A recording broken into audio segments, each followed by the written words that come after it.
King David is historically remembered as a master strategist and a man of immense spiritual wisdom.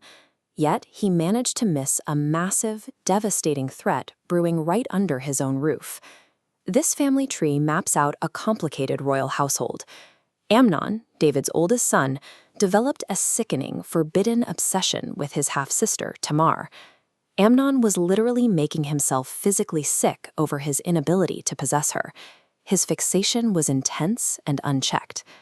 How does a seasoned king and brilliant military tactician fail to notice his own son tearing himself apart with destructive desires? A leader's vision is inseparable from their moral standing.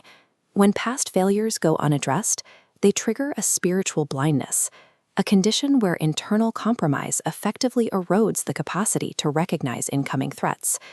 King David had previously orchestrated the ruthless murder of Uriah to cover up his own scandal with Bathsheba. That hidden sin created a heavy fog over his moral clarity. An unresolved moral failure creates a dangerous blind spot. It leaves an entire family completely defenseless against predators operating on the inside. The plot found its architect in Jonadab. The biblical text defines him strictly by his opportunistic nature. He is David's nephew, and he is extremely cunning. Jonadab tells Amnon exactly how to weaponize his real lovesickness. He advises him to go to bed, fake a severe physical illness, and ask for Tamar to come to his private quarters to care for him. The trap requires a powerful enabler, and David unwittingly steps into the role. The king himself summons Tamar and orders her directly into Amnon's home. David likely thought his daughter's presence would soothe his son's illness. His desperate hope to help Amnon completely overrode any basic protective instincts.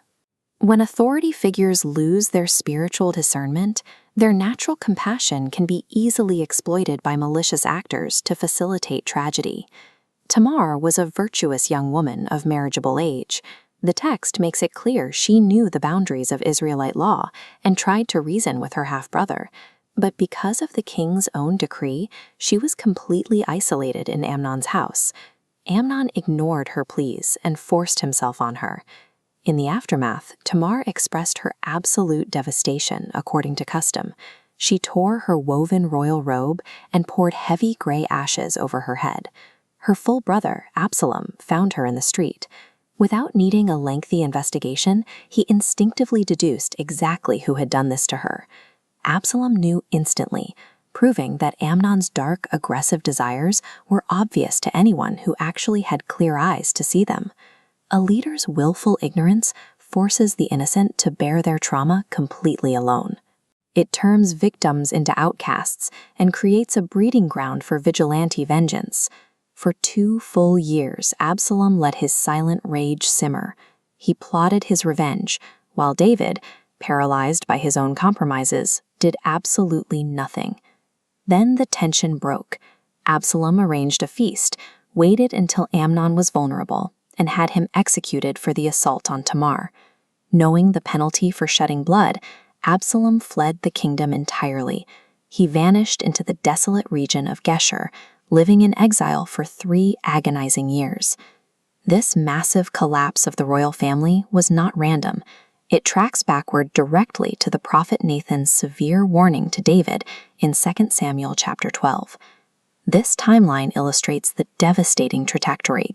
God explicitly decreed that due to David's hidden sins, he would raise up disaster from his own house. David now carried the agonizing burden of a permanently fractured family, paying the price of his past actions. God offers merciful forgiveness for the soul, but his grace does not act as an immunity card against the hard earthly consequences of our choices. We are all susceptible to this exact type of spiritual blindness if we let our own desires go unchecked. When we hide our moral failures, they fester and blur our discernment. The only immediate remedy is to bring those hidden wrongs out into the light through honest confession. By seeking the cleansing clarity of Christ, we can restore our spiritual vision. That is how we protect our discernment and how we stop the tragic echoes of unchecked desires from taking root in our own homes.